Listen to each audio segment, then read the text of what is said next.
Sumayang hapon mga tol. Abang nag-aantay tayo ng ating parcel, pumasok to sa ating kaisipan. At siyempre, hindi naman tayo papayag na hindi natin to maibahagi sa publiko at maipakalat sa buong mundo.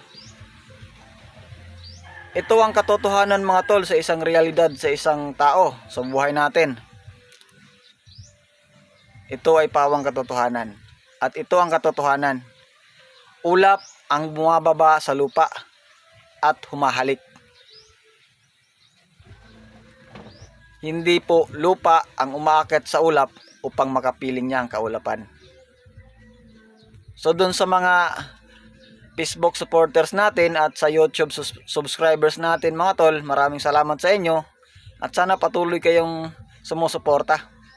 So see you in my next video. Paki-follow, like and share.